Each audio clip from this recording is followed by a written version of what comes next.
Student, कैसे हैं आप? उम्मीद है ठीक होंगे। आज एक बार फिर आपका YouTube के NIC स्टडी चैनल पर स्वागत है। डियर स्टूडेंट, कल जो मैंने वीडियो दिया था आपको, उम्मीद है आपने उसे देखा होगा।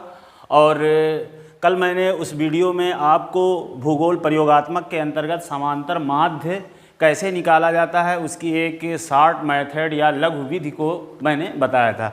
डियर स्टूडेंट, आज हम जो बात करेंगे वो है माध्यिका यानी मीडियन, जिसको आप कहते हैं, जिसे हम कैपिटल M से क्या करते हैं, प्रदर्शित करते हैं। डियर स्टूडेंट, कल हमने समांतर माध्य निकालना सीखा था और आज हम क्या करेंगे, माध्यिका को निकालना सीखेंगे। आइए सबसे पहले हम देखते हैं कि माध्यिका किसे कहते हैं। डियर स्टूडेंट, आपकी स्क्रीन पर दिख रहा होगा माध्यिका की मैंने एक छोटी सी डिफिनेशन लिखी है, जिसको आप देखेंगे कि माध्यिका वह संख्या है जो दी गई संख्याओं के बिल्कुल बीच में आती है। दी गई संख्या, जैसे कोई वर्ग अंतराल होता है, जैसे मान लिया कि 10 और 15 एक दी हुई संख्या है, ये एक वर्ग अंतराल है, तो इस वर्ग अंतराल के बीचों बीच की जो संख्या होती है वही आपकी क्या कहलाती है, माध्यिका कहलाती है। अब हम 10 और 15 के बीचों बीच की संख्या या किसी वर्ग अंतराल के बीचों बीच की संख्या किस प्रकार निकालते हैं, उसको ही हम माध्यिका के अंतर्गत, या जब किसी आंकड़े का माध्यिका निकालते हैं तो हमें ये बात ज्ञात होती है। डियर स्टूडेंट, आगे भी देखेंगे कि या हम जैसे कह सकते हैं कि या समूह के बड़े भाग को, समूह के किसी भी संख्या के समूह के जो बड़ा भाग होगा और छोटे भाग से उसको अलग करती है, वही हमें क्या कहलाती है, माध्यिका कहलाती है। इसीलिए मैंने माध्यिका का जो सूत्र था उसको भी लिख दिया है पहले, क्योंकि हम माध्यिका को जब निकालेंगे तो सूत्र की आवश्यकता पड़ेगी। डियर स्टूडेंट, आप देखेंगे माध्यिका को हम कैपिटल M से प्रदर्शित करते हैं और इसका सूत्र होता है स्मॉल l प्लस ब्रैकेट में आप देखेंगे बड़ा हुआ ब्रैकेट या बिग ब्रैकेट, जिसको आप कहते हैं n/2 माइनस f अपान स्मॉल f गुणे आप देखेंगे h। यानी हमको माध्यिका निकालने से पहले किसी भी वर्ग की या किसी भी आंकड़े की सबसे पहले हमें l n/2 capital F small f और h, इन सारे लोगों की वैल्यू को या उनके मान को निकालना होता है। और जब मान निकल जाते हैं तो हम क्या करते हैं कि उसको रख करके फार्मूले पर और माध्यिका को ज्ञात करते हैं। डियर स्टूडेंट, आइए देखेंगे एक क्वेश्चन भी मैंने इसे लिख दिया। आप देखेंगे कि मजदूरी रुपए में, जिसको मैंने दिखाया है, इसमें आप देखेंगे 10 से 15, 15 से 20, 20 से 25, 25 से 30, 30 से 35 और 35 40, और फिर मजदूरों की संख्या दी गई है इसमें 4, 6, 8, 5, 3, 2। डियर स्टूडेंट, इसी के क्या कहते हैं, हम आज इस क्वेश्चन को हल करेंगे और देखेंगे कि माध्यिका किस प्रकार से निकाली जाती है। तो आइए हल करते हैं। तो सबसे पहले हल करने से पहले हम क्या करते हैं, हमें 2 या 3 कॉलम की आवश्यकता पड़ती है। पहले कॉलम में आप देखेंगे जो आपके मजदूरी रुपए में यहाँ दी गई है, इसी को हम वर्ग अंतराल के रूप में लिख लेते हैं। वर्ग अंतराल के रूप में इसको हम लिख लेते हैं। वर्ग अंतराल दिया हुआ है आपका, आप देखेंगे 10 से 15, 15 से 20, 20 से 25, 25 से 30, 30 से 35 और 35 से 40। ठीक, ये हो गया हमारा वर्ग अंतराल। वर्ग अंतराल के बाद जो नीचे ऊपर आप देखेंगे जो क्वेश्चन में मजदूरों की संख्या दी गई है, ये मजदूरों की संख्या वास्तविक रूप से यहाँ हम वर्ग अंतराल के बगल में एक और कॉलम बनाएंगे और इसको बारंबारता या फ्रीक्वेंसी के रूप में प्रदर्शित करेंगे। इसको हम लिखेंगे बारंबारता, जिसको हम स्मॉल f से प्रदर्शित करते हैं। इसको मैंने पहले भी बताया है। और उसके अंतर्गत आप देखेंगे कि जो ये संख्याएं दी गई है उसको इसमें रख देते हैं, जैसे 4, 6, 8, 5, 3 और 2। डियर स्टूडेंट, अब ये हमारा 2 कॉलम तैयार हो गया। अब तीसरा कॉलम जो माध्यिका निकालने के लिए होता है, उसका जो तीसरा कॉलम है वो है संचयी बारंबारता। और मैं 3 ही कॉलम की माध्यिका के अंतर्गत आवश्यकता पड़ती है, इसके अलावा और हम किसी कॉलम को या और किसी चीज़ को नहीं निकालते। उसके बाद फिर हम मान को निकालेंगे या वैल्यूज़ को निकालेंगे। तीसरा कॉलम है संचयी बारंबारता। संचयी बारंबारता। डियर स्टूडेंट, आपको मालूम है संचयी बारंबारता कैसे निकाली जाती है, क्योंकि इससे पहले जितने मैंने वीडियो दिए हैं उसमें मैंने संचयी बारंबारता को निकालने के लिए बताया है कि किस प्रकार से इसे हम CF क्लास फ्रीक्वेंसी यानी कैपिटल C और स्मॉल सी और कैपिटल स्मॉल f यानी CF से जो हम क्या करते हैं प्रदर्शित करें। आइए देखते हैं कि अब हम संचयी बारंबारता को कैसे निकालते हैं। सबसे पहले वर्ग अंतराल को हम देखेंगे जो 10 से 15 है, इसका हम देखते हैं बारंबारता कितनी है। तो इसकी बारंबारता जितनी होती है उतनी ही उसकी संचयी बारंबारता भी मान ली जाती है। तो पहले की हमारी संचयी बारंबारता कितनी हो जाएगी? 4। डियर स्टूडेंट, अब दूसरे वर्ग अंतराल की बारंबारता हम देखेंगे 6 है, लेकिन उसकी वही संचयी बारंबारता नहीं होगी, बल्कि क्या करेंगे हम, जो हमारी पहली संचयी बारंबारता आई है दूसरे वर्ग अंतराल की बारंबारता से उसको ऐड कर देंगे या जोड़ देंगे, या आप ऐसे समझ लीजिए, इस तरीके से भी देख सकते हैं, ये इस तरीके से आएगा। ठीक है, ये यहाँ पर गई संचयी बारंबारता, फिर ये संचयी बारंबारता आकर के इस बारंबारता से जुड़ेगी, तो इसकी दूसरे की बारंबारता यानी 6 4 10 निकल जाएगी। ठीक, इसी प्रकार से 10 को हम यहाँ पर ला करके जब जोड़ेंगे तो ये यहाँ पर इसकी संचयी बारंबारता 18 हो जाएगी। इसको 18 को ला करके हम यहाँ पर जोड़ेंगे 5 के अंतर्गत जो बारंबारता के रूप में है, और इसकी संचयी बारंबारता 18 5 23 हो जाएगी। ठीक, और 23 को फिर हम इस बारंबारता से ऐड करेंगे तो इसकी संचयी बारंबारता जब 3 इसमें 23 में ऐड कर देंगे तो ये हो जाएगी 26 यानी 26, और 26 को 2 से ऐड करेंगे तो इसकी संचयी बारंबारता क्या हो जाएगी? 28। डियर स्टूडेंट, इस प्रकार से हम संचयी बारंबारता को निकालते हैं और ये हमारी संचयी बारंबारता निकल जाती है। यहाँ एक चीज़ और देखेंगे आप, ये तो मैंने ऐसे ही बना दिया था कि आपको संचयी बारंबारता कैसे निकालते हैं। इसको आप ऐसे भी कर भी सकते हैं, नहीं भी कर सकते हैं, आप ऐसे भी ऐड कर सकते हैं। अगर आपने बना दिया है तब भी वो आपका गलत नहीं होगा, अगर आपने कॉपी में भी बना दिया तब भी वो गलत नहीं माना जाएगा, वो अच्छा ही बेहतर ही माना जाता है।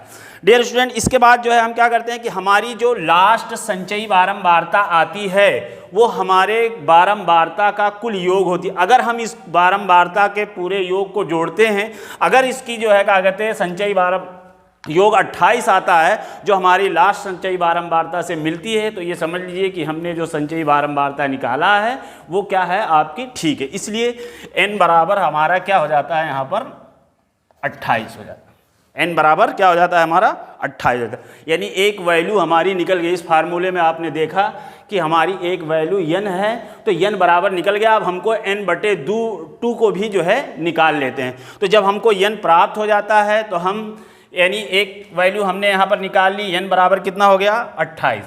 अब दूसरी वैल्यू निकालने के लिए यानी हम देखते हैं कि n/2, तो n/2 को निकालने के लिए जो है आप देखेंगे क्या हो जाएगा, n/2 बराबर हो जाएगा, n की वैल्यू कितना आ गई है 28, तो 28/2 इसको काट देंगे, 14 दूनी 28, यानी n/2 बराबर कितना हो गया 14, यानी दूसरी वैल्यू भी हमको यहाँ पर मालूम हो गई। डियर स्टूडेंट, इसके बाद हम देखेंगे कि हम एक वैल्यू f है और दूसरी यानी कैपिटल F और एक दूसरी है स्मॉल f। तो स्मॉल f आप जानते हैं, कल मैंने बताया था कि स्मॉल f कैसे निकाला जाता है। ठीक है, स्मॉल f का मतलब हो गया कि जो फ्रीक्वेंसी है। तो सबसे पहले हम यहाँ क्या करते हैं कि वर्ग माध्यिका का वर्ग निकालते हैं।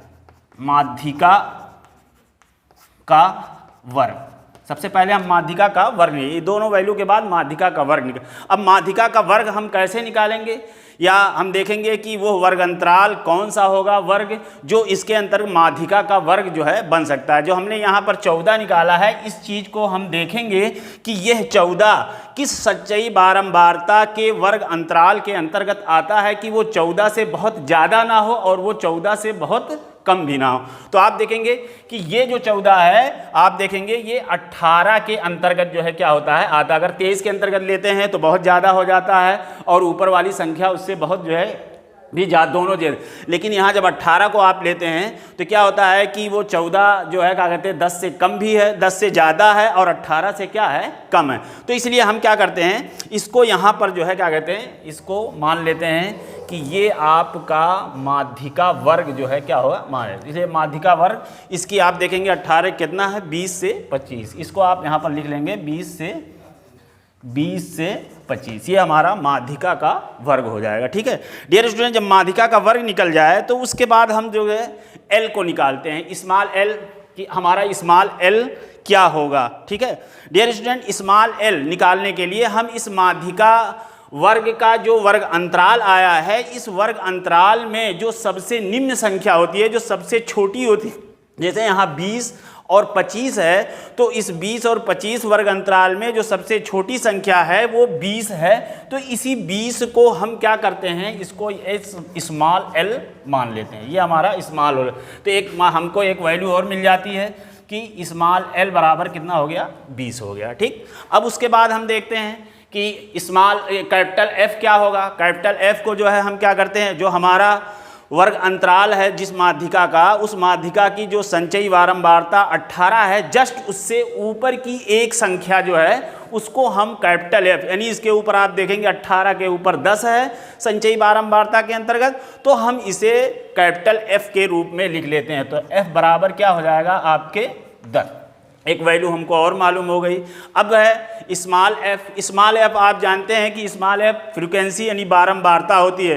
तो जो हमारे माध्यिका वर्ग का वर्ग अंतराल है 20 से 25, उसकी बारंबारता कितनी है, तो उसकी बारंबारता आपने देखा यहाँ 8 है, तो स्मॉल एफ बराबर क्या हो जाएगा आपके 8 हो जाए। अब एक वैल्यू रह गई एच। एच को मैंने कल बताया था कि एच हम कहाँ से निकालते हैं। एच हमने बताया था कि जो हमारे वर्ग अंतराल होते हैं उनके बीच में जो अंतर पाए जाते हैं वही हमारा क्या होता है, एच माना जाता है। तो एच हम यहाँ पर क्या लेंगे, हमारे माध्यिका वर्ग का वर्ग अंतराल आप देखेंगे 20 से 25 है, 20 से 25 है, तो इसके बीच में आप देखेंगे कि कितने का डिफरेंस, कितने का अंतर है। तो 20 से 25 के बीच में आप देखेंगे 5 का जो है क्या पाया जाता है, डिफरेंस पाया जाता है। तो इसलिए h बराबर क्या हो जाएगा हमारा 5, h बराबर 5। अब हमारी सारी वैल्यू या मान या मूल्य जो थे इस फार्मूले के निकल गए हैं। अब हमको सिर्फ क्या करना है, इसको फार्मूले के ऊपर रख देना है और रख करके इसको सॉल्व कर देना है। डियर स्टूडेंट, सबसे पहले हम फार्मूला यहाँ पर लिखेंगे। सबसे पहले फार्मूला हम यहाँ पर लिखेंगे L प्लस n अपान 2 माइनस कैपिटल F अपान F, इसको आप ब्रैकेट में, बड़े ब्रैकेट में बंद कर देंगे, इंटू एच। L बराबर आपने देखा कितना निकाला है, L बराबर 20, तो बराबर हो जाएगा 20 प्लस ब्रैकेट में आप देखेंगे एच n अपान 2 बराबर हमने कितना निकाला है 14, तो हो जाएगा 14 F जो आपका कैपिटल F है, कैपिटल F का मान जो है हमने कितना निकाला 10, तो आप देखेंगे यहाँ हो जाएगा 10 बटे F स्मॉल एफ का मान कितना हमने निकाला है 8, इसको ब्रैकेट को हम बंद कर दें, इंटू एच का मान हमने कितना निकाला है 5। सारे वैल्यू यानी मान को हमने रख दिया है फार्मूले में, बस अब इसी को हमें क्या कर देना है, सॉल्व कर देना। सॉल्व करने पर जितना आएगा, यहाँ पर जो वर्गीकृत आंकड़ा दिया गया था उस वर्गीकृत आंकड़े का वो माध्यिका या मीडियन कहलाएगा। डियर स्टूडेंट, आप देखेंगे कि जो है इसको हल करने के लिए हम क्या करते हैं, सबसे पहले जो है हम इसको घटा देते हैं। 14 में से हम 10 घटा देंगे तो हो जाएगा 20 प्लस 14 में से 10 घटाएंगे तो हो जाएगा 4 बटे 8 और गुणे 5। उसके बाद हम क्या करते हैं, इसको काट देते हैं, 4 एकम 4, 4 दूनी 8 हो जाएगा 20। 5 में 1 से गुणा कर दें, 5 के 5 हो जाएगा 20 प्लस 5 बटे 2, 20 प्लस 5 बटे 2। ठीक है, अब इसको हम क्या करते हैं, अब इसको आप सॉल्व कर दीजिए। यहाँ पे देंगे 10, 2 एकम 2 और 10 दूनी 20। नहीं, इसको हम जो है क्या करेंगे, ये हो जाएगा आपका 20 प्लस ये हो जाएगा आपके 5 बटे 2, इस तरीके से लिखा जाएगा, पूरे का जो है बटा नहीं लिखा जाएगा। ठीक है, अब आप जो है हम 2 से जो है क्या करते हैं 5 में भाग देते हैं। तो आप 2 से जब 5 में भाग देंगे तो 2 दूनी 4 पॉइंट लगाएंगे। ठीक है, एक 0 बढ़ जाएगा तो 10 हो जाएगा, तो 2 पचे 10 यानी 2 दशमलव कितना आ जाएगा 5 आ जाएगा। अब हम 20 प्लस 2.5 इसको आपस में क्या कर देंगे, जोड़ देंगे, तो ये हो जाएगा 20 2 22.5 22.5, ये आपका आंसर है। यानी 22.5 वो संख्या है जो हमारे इस वर्ग अंतराल के मध्य क्या होती है, पाई जाती है, और यही उसकी जो है क्या होगी, आपकी जो वर्गीकृत आंकड़ा दिया गया है ये उसकी माध्यिका होगी। डियर स्टूडेंट, उम्मीद है कि आपको वीडियो ठीक लगा होगा, आपने माध्यिका को सीखा होगा, और माध्यिका को सीखने के बाद जो है इसे अपनी प्रैक्टिकल की कॉपी में जहां कल समांतर माध्य लिखा है जस्ट उसके बाद फ़ौरन आप इसको लिखेंगे और प्रैक्टिकल की कॉपी को जितनी जल्दी हो सकेगा उसको पूरी करेंगे। मैं किसी दिन बताऊंगा कि उसे आपको चेक भी करवाना पड़ेगा जो है। तो डियर स्टूडेंट, ये माध्यिका हम इस प्रकार से निकालते हैं। निकालने के बाद आप जो है क्या करते हैं कि इसे कॉपी में नोट भी करेंगे, और इस वीडियो को ज़्यादा से ज़्यादा लाइक और शेयर करेंगे, और लोगों को इस वीडियो के बारे में बताएंगे भी, और अपने जो साथी हैं जो वीडियो नहीं देख रहे हैं उनको भी जो है मदद करने की आप कोशिश करेंगे। धन्यवाद।